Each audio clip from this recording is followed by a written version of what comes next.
Hello, I'm Penny Thornton and welcome to my astrology channel. This is where I look at what's going on up there and try to interpret it all for you. And of course, the purpose behind this is really to make the most of the influences we have. Now, of course, everything has changed. Whereas before, when I would be doing my weekly or 2 weekly interpretations for you about what's going on, I'd be focusing on things that were kind of everyday things. And I'd also be looking at the world, and maybe we'd be talking about the ramifications still going on about Brexit or the Democrat primaries or whatever we might be doing. But of course, everything has changed. Since the advent of the coronavirus, COVID-19, we have all been in a very different world. It's a very scary world, and you wouldn't be intelligent and human if you weren't very alarmed at what's going on. So I'm certainly going to be looking at that this week as I do my video to you. And I think the big question, of course, is, when will it end? Is this how it's going to go on, for weeks, for months, or even longer? And I'm going to tackle that question shortly. But what I really want to start with is what's happening right now. As I speak to you, we have the Jupiter-Pluto conjunction. We also have a Mercury-Neptune conjunction, and that's coinciding with several important events. In China today, on Saturday, there was a commemoration for all those who lost their lives in the major cities in China, and a 3-minute silence where people will gather together and focus on the loss and what it all has meant in terms of individual lives and the collective face of China. Now, over in India, Prime Minister Modi has ordered that for 9 minutes tomorrow, there will be a shining of lights, a candle-lit moment for 9 minutes where Indian people can gather together and focus really on, I suppose, healing the planet and being in the light. Now, I have a few more things to say about that in terms of other things shortly. But yes, of course, we should be looking at what we're going through right now on many, many levels. We have to look at it on the practical level, the level that we're all living lives in new ways, the worries that we have, but also never forgetting our spiritual selves and like keeping in the light, then we do to a certain extent lighten up our situation. So one of the things that I'm sort of hearing a lot recently is the idea, well, if astrology is so great and if it's real, why didn't astrologers tell us what was coming? Well, there are two answers to this. One of them is, obviously, we don't want to frighten the horses, and nobody blithely gives out information that is intended to scare and alarm. No one does that. It's irresponsible. But I will say that astrologers, certainly myself, were looking at the mid-January period when we have that great cluster, that powerful configuration. A lunar eclipse followed immediately by a Saturn-Pluto conjunction, a once in a 35-year event. And that was also teed off by the Sun and Mercury moving over that. So it was something all astrologers were focusing on and knowing that this was going to be difficult. Nobody thought this was going to be a joyful moment in the history of mankind. We knew something big and something difficult was coming.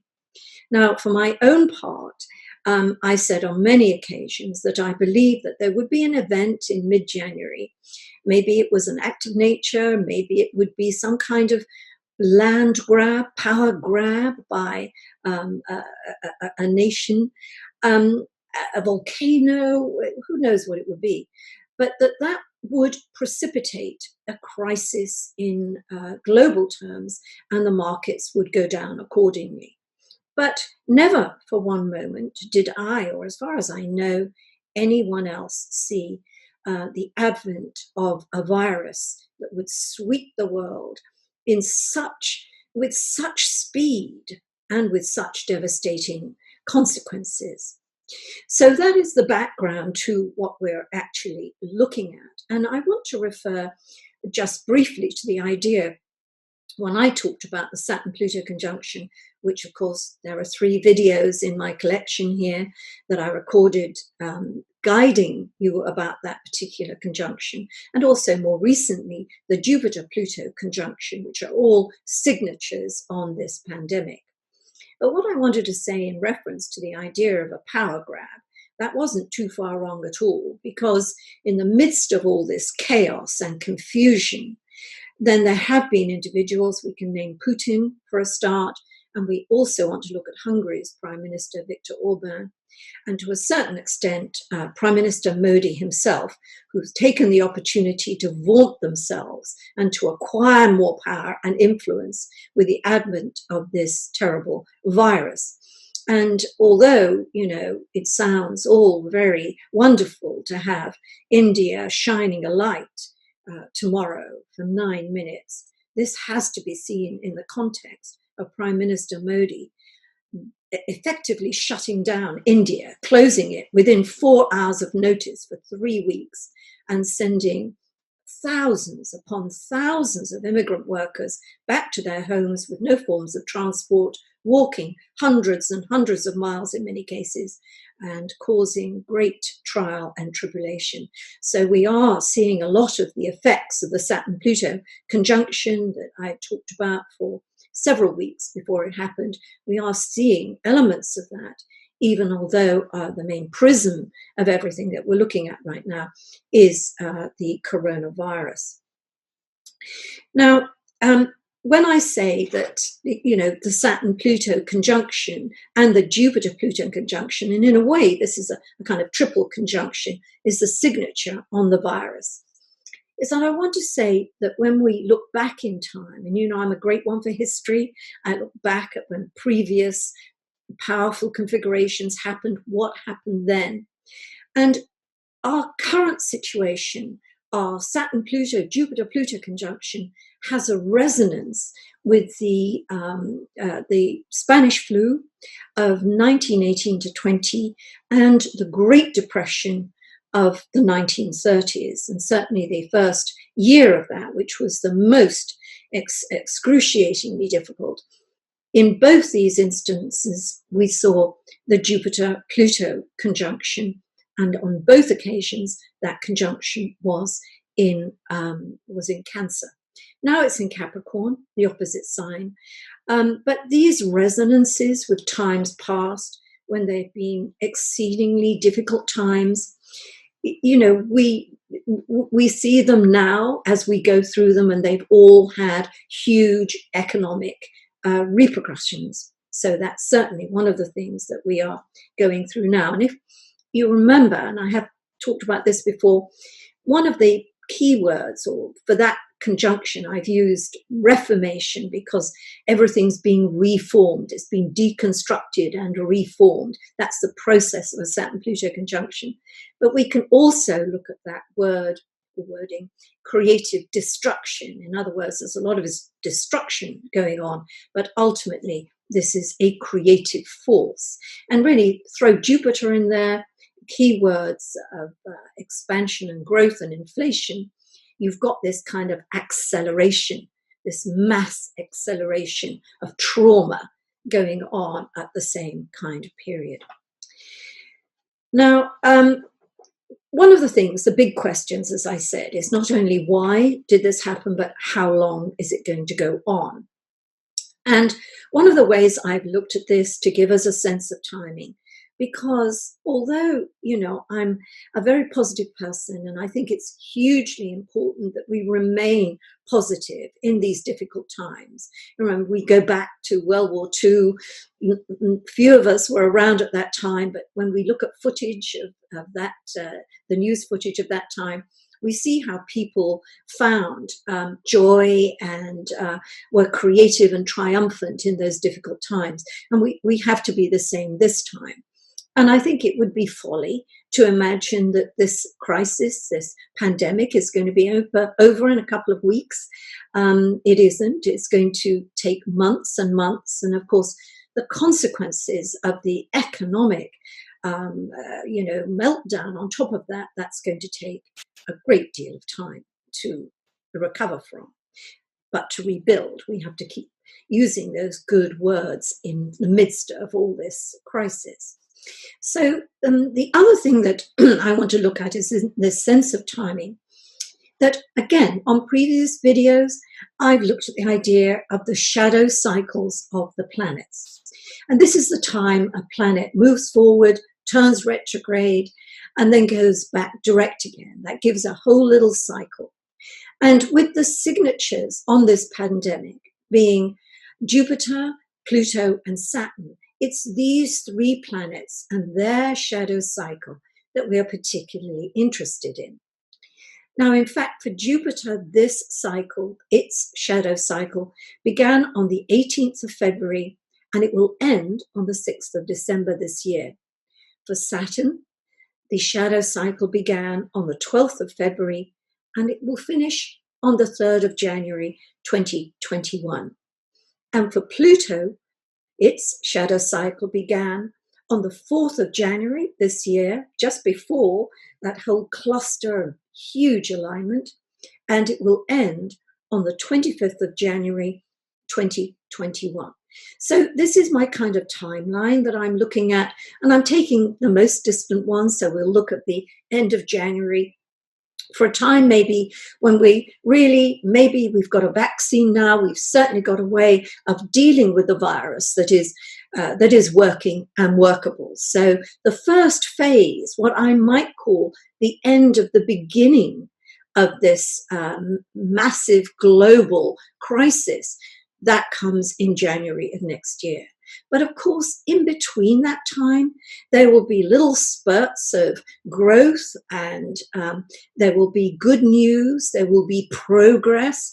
But I think if we're looking at it as a big sweep of time, let's talk about the end of the beginning, the end of the beginning at the end of that January 2021 period. Now, as I'm talking to you right now with this Jupiter-Pluto conjunction, where this is happening as I speak to you, it will happen twice more in 2020. It's going to occur on June the 30th when it will be retrograde, and it will occur again on November the 12th when it will be direct and going forward. So these are going to be peak events in this crisis. We can expect peak developments at these points in that cycle. But what I'm also looking at in the near future, we've got that full moon in Libra, which is coming up on during the course of next week. And that full moon in Libra is going to be a really important point because it will mark the peak of the crisis in some countries. It won't mark the peak in every country, but we can certainly see that in the United Kingdom and in the United States, that peak is coming. And although it may go on for a while, that's the point that we're going to be looking at next week. Now, I'm also looking at the idea of what happens when you get to a full moon is that you've reached the end of the waxing cycle when things are getting bigger and bigger and bigger.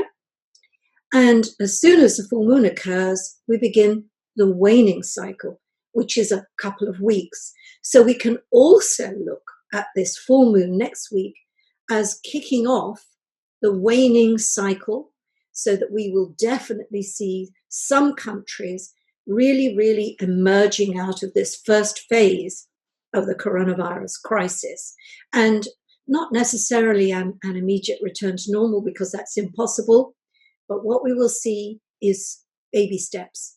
So that also has a bearing on our current situation. Now, I have to look at my notes just to make sure that I'm not going to leave anything out.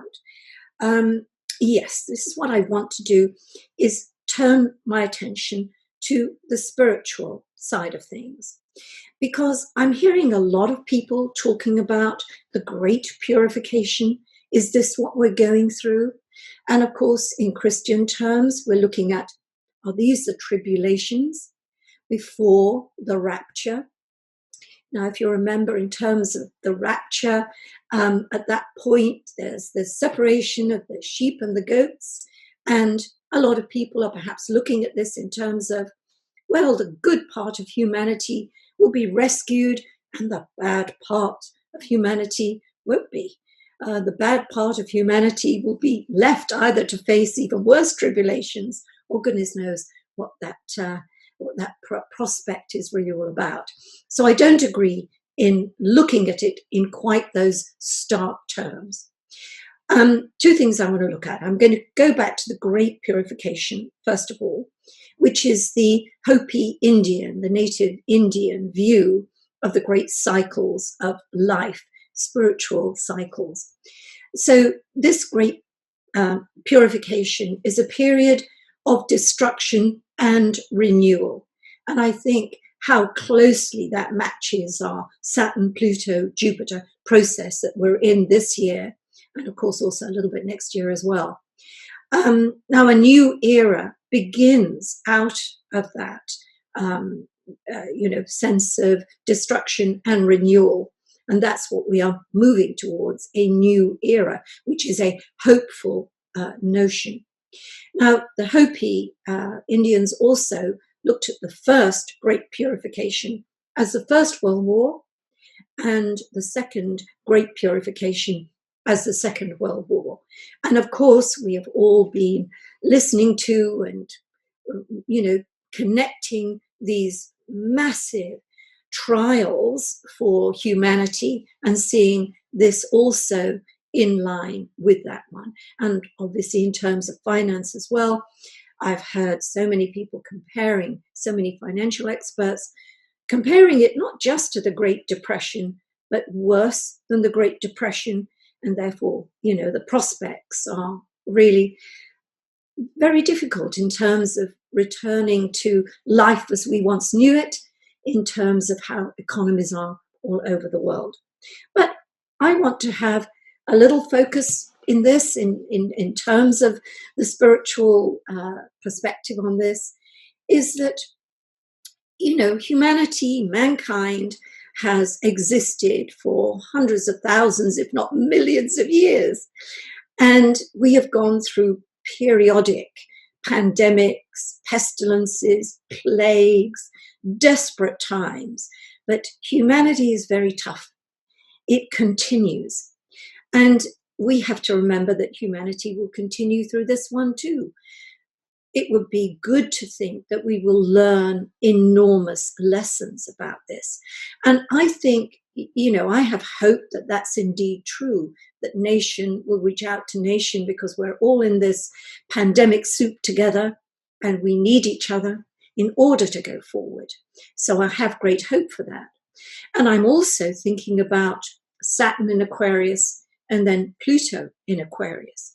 And my idea is that until perhaps March of 2023, when Saturn moves into Pisces, and of course at the same time Pluto moves into Aquarius, albeit for a little time, it won't go fully until 2024, that maybe we are looking at our first phase, the end of the beginning, in the January of 2021, and then maybe after that we've got a couple of years of recession and perhaps a lot of really hard struggles to get our situations all over the world into some kind of reasonable running order. But that as we get into 2023 and 2024, we're on the, is that the downward or the upward slope? I never know quite which, but turn for the better, shall we say. But I want to look at this time and think, what, regardless of what sign of the zodiac, we're all in this together. And we may all have our different reactions to it, whether we're very gung-ho because we're a fire sign, we're going to get through it one way or the other, whether we're a water sign and therefore we have empathy for the world and compassion and we want to nurture and heal, or whether we're an earth sign and we want to get the practical things right, we want to get the economy going, we want to get systems back to normal, or whether we're an air sign and we want to somehow look at the concepts of all this. What concepts can we now look at and how to build with the mind, if you like, to make sense of things with our mental capacity. But I also think, and maybe this is because I'm a fire sign, that creativity is a really important part of the process of getting through this. We may all face a very long time in our confinement. Think of confinement. That's before you have a baby. So it's an endlessly creative period. And it isn't so much as perhaps cleaning the house or, doing things of a very kind of, practical nature, which of course is part of it. But it's more how we can use our time creatively. Can we use it creatively with the kids? Can we do those things that we've always meant to do? Start a course, get into pottery, paint, write, make music. That the use of our creative spirit, and we've all got one, is something we can all access. And a lot of the things I'm seeing on the internet and the little YouTube videos that come my way are people being creative with their thoughts on it, and in funny ways, whether it's through dance or music and singing together. And we can all do that in our small worlds, however small they will be. We can find a way to be creative, because creativity brings a great sense of achievement and fulfillment. So I want to kind of finish my coronavirus special. Although obviously I'm going to be talking about this a lot over the weeks and maybe the months coming, that although it's terribly hard, it's very, very painful to watch the news footage of what's going on in different parts of the world. We identify with the nursing and medical staff who fight on an hourly basis to keep people alive in absolutely dreadful conditions, and our heart goes out to them, and we feel, helpless and also concerned, scared, and worried. But although that's part of the human condition, it's a natural part. We really do have to deal with what's in front of us. Whatever is our world, whatever aspects we have in front of us in our world, that's what we have to deal with. We have to take responsibility for our own life. And in taking responsibility for ourselves, we take responsibility for others. So although, as I said, this isn't a time where we're all joyful, having a good time, that doesn't mean it can't be meaningful and purposeful and rewarding in so many ways. So I'm going to close there, giving you lots to think about in the next few days, a couple of weeks. And I'll be here again to record another video for you in these difficult times. Take care. Bye for now.